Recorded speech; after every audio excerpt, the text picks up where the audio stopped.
আপনারা কি জানেন মাছের ডিম কত ফিলি রান্না করে খাওয়া যায়? এক আপুর বাসায় গেছিলাম আমি বেড়াতে, সেই আপু মাছের ডিম কি সুন্দর যে রান্না করে আমারে খাওয়ালো। তা মনে মনে রাইহে মাছের ডিম কিনে আনছি, আইনিয়ে তো এই যে মাছের ডিম প্রথমে ধুইয়ে সুন্দর করে সিদ্ধ করছি, কিন্তু পুরো সেদ্ধ না, দেখতেই পারবেন। কিন্তু এই পুরো সিদ্ধ করি নেই, এখন এই যে হালকা সেদ্ধ করছি, দিয়ে দিছি কাঁচা পেঁয়াজ, কাঁচা মরিচ, আদা রসুন বাটা, তারপরে মরিচের গুঁড়ো, তারপরে হলুদ, লবণ, এই সব কিছু দিয়ে একসাথে মাখাতে হবে। মাখাইয়ে এরপরে দিয়ে দেবো কি জানেন, এখন আমি সুন্দর করে সব কিছু একসাথে ভালো করে মাখাবো। মাখাইয়ে অনেকক্ষণ ধরে মাখাতে হবে, কারণ ওই ডিমের ভিতরে যেন সবগুলো যায়। এই যে দিচ্ছি একটু কর্নফ্লাওয়ার আর হচ্ছে একটু ময়দা, এই দিয়ে সুন্দর করে একটু খাই ছোটা কেন জানেন দিচ্ছি, যাতে যে এই বড়াগুলো যাতে ভাজলি ফুপার মতো ফুলি ওঠে, এই জন্য হলো দিচ্ছি। এখন এই যে গ্যাসের চুলে দিয়ে দিচ্ছি, কড়াইতে তেল করে মারে দেখতে রাফি বাবা জম্মের খুশি। আমি যদি কোনো কিছু রান্না করতে আসি ও অনেক খুশি হয়। তারপর তো এই যে আস্তে আস্তে সব বড়াগুলো দিয়ে দিচ্ছি, যদিও আমার কড়াইটা একটু ছোট হয়ে গেছে, তারপরে আমি একসাথে অনেকগুলোই দিছি। এখন দেখছেন, আপনারা তো দেখতেই পাচ্ছেন যে কিভাবে ফুলিয়ে উঠছে, আর বড়াগুলো খাতিও অনেক স্বাদ হয়েছিল, অনেক মজা হয়েছিল। এখন আমি এই যে উঠাই নিচ্ছি আর এই পাশে আবারও দিয়ে দিছি। এখন দেখেন আপনাকে আমি ভাঙ্গিয়ে দেখাচ্ছি কি সুন্দর ভিতরেও ভাজা হয়ে গেছে, মুসমুস করতেছে জানেন। খাতি যে এত স্বাদ হয়েছে তার আপনাকে কাছে কেমনে কব। শোনেন, এরকম নতুন নতুন যদি কোনো ভিডিও দেখতে চান তাহলে অবশ্যই আমার ফেসবুকটা সবাই ফলো করে দেবেন, বুঝছেন। আরও অনেক নতুন নতুন ভিডিও আপনারা দেখতে পারবেন। যাকে আমি এই যে নিয়ে এসে তো দেখেন আমার দুষ্টু পাখি কি করতেছে, ওর বাবা ওরে খাওয়াই দিচ্ছে। ঝালটা একটু কমই দিছিলাম যদিও, কারণ রাফি বাবা খাবে তো এই জন্যই। আমি অনেকগুলো আমার বাসা সবাইরে খাইতে দিছি।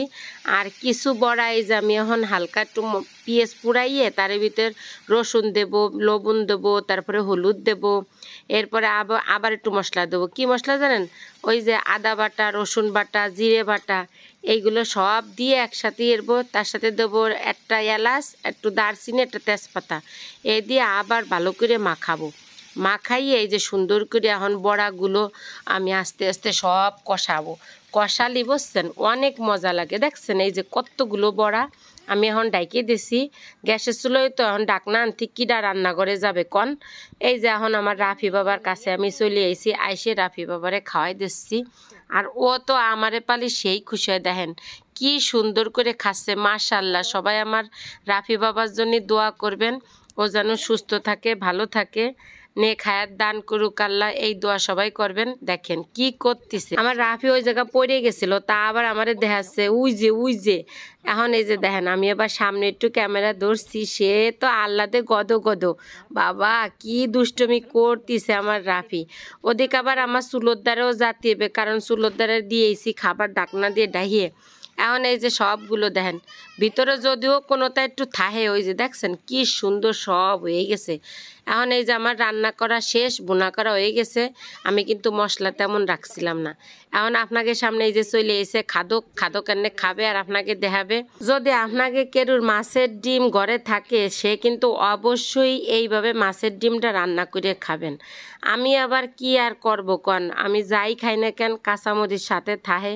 এই যে কাঁচামরিচ খাচ্ছি, ভাত খাচ্ছি, পাশে আমার সবাই খাচ্ছিল, যেহেতু রাত্রেবেলা তো তাই ঘরের ভিতরে লাইটের আলো কম, এই জন্য মোবাইলটারে সামনে নিয়ে তারপরে খাচ্ছিলাম আর আপনাদের সাথে কথা করছিলাম। মাছের ডিমটা এত স্বাদ হইছে, আপনারা যদি না খান কেউ বিশ্বাস করতে পারবেন না। যদি কেরুর পরে না চাই, সে আমাকে বাড়ি চলে এসেন, আমি তারা রাঁধতে খাওয়াবো। দুপুরের তরকারি ছিল, আমি আবার ভাতের চেয়ে তরকারি বেশি খাই, বুঝছেন, ভাত অল্প খালিও তরকারি বেশি খাই, কিচ্ছু করার নাই। এখন তো যে খাওয়া দাওয়া শেষ, আমি আবার সুন্নাতি আদায় করি, কারণ প্লেট খুব সুন্দর করে সাইটে ফুটে না খালি আমার মনে হয় কি যে আমার পেট ভরে নাই।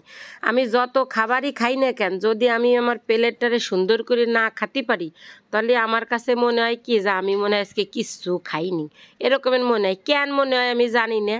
তাই এই যে আমার খাওয়া দাওয়া শেষ, সবাই কিন্তু ভালো থাকবেন, সুস্থ থাকবেন, আর একটা করে শেয়ার দিয়ে দিয়েন। সবাই ভালো থাকেন, আল্লাহ হাফেজ।